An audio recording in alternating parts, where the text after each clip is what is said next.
Next time I'll have it switched over for you.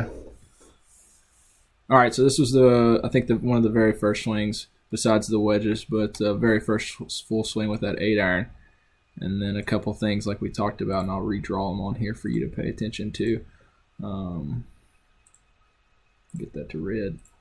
First thing was that you could see right there, a ball set up primarily on the heel, so we want to get that a little more centered. Shoulders are a little closed there. We talked about that head being down just a little bit, and looking at our spine angle right there. I'll go ahead and put that line right there. So takeaway, like we talked about, was already pretty good position. When we get to the top, we got good depth with the hands, nice height, but we tended to overextend. You can see how those shoulders start to tilt back towards the target a little bit. You can see how deep that club is getting right there, all the way right through there. And then as you came down, we were just getting a little bit across, so you can see how that club is pretty much going right through that shoulder right there. So we're getting a little bit steep, having to get the club way out in front of us, and then we were trying to have to save it. So that's why you kind of have that club path at 2.3, face was at 3.8. We look at our impact here with our lower body, a little bit of rotation. So we did have some decent rotation there, but we were tending to kind of flip the hands.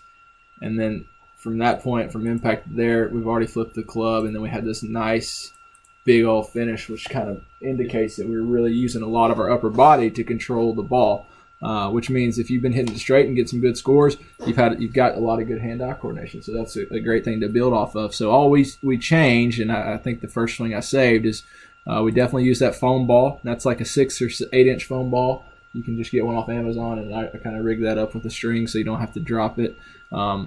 But we got that spine angle a little bit up here.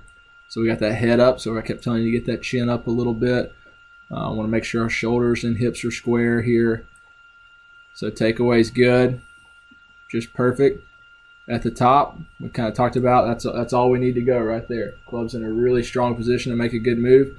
It's out to the left a little bit. I'm fine with that, as long as club face is a little bit closer, which is fine, because you've got a good little bow in the wrist, and you make a good turn on the way down. Now as we make the turn, we're really focused on using our lower body, getting into crushing that left coat can with our left foot, pushing the chair with our butt, and now we've got that a little bit more shallow through there. Okay, it's only going to get more shallower as you continue to work on this drill, but now at impact, we're not quite so standing up right here. Left heel is nice and low right there, not on your toes.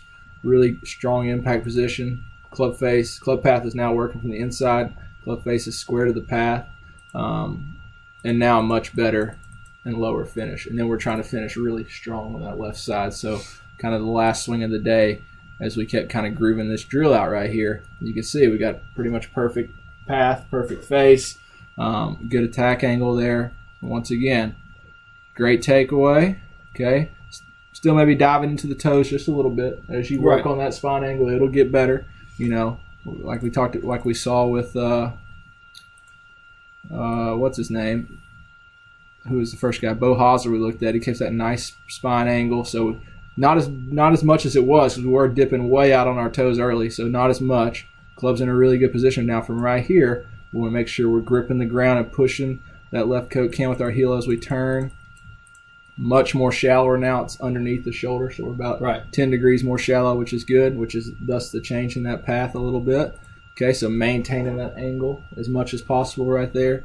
Getting to the left side.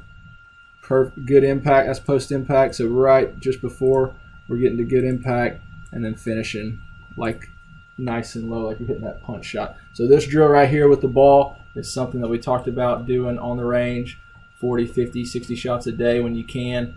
Trying to challenge yourself on how many in a row you can hit just like this, dead straight and control. And then once you get that ball out of your arms, nothing's really going to change except you're going to be a little bit freer to swing a little bit harder at it. Okay? So all in all, I think within the hour, 45 minutes that we hit there, made a lot of good changes fairly quickly, which tells me it shouldn't take you long to get used to this. You practice every day. Yeah. You can go get foam balls. Yeah, exactly. Yeah. And then along with that line, standing up in your room, crossing the chest, and working on that turn. Once you get that resistance right here in that right leg, as you unwind and open those hips and turn and crush that can with the left foot, we should be right here at impact. So if I put a club down, boom, we're ready to go. So keep focusing on impact. And understand that all your speed is going to be from here down, not your arms, not how far you take it back. It might help you in the short term to get a little more speed to do that, but you're going to kill your consistency, and you're going to lose your path, and you're going to lose your speed right back here. Okay?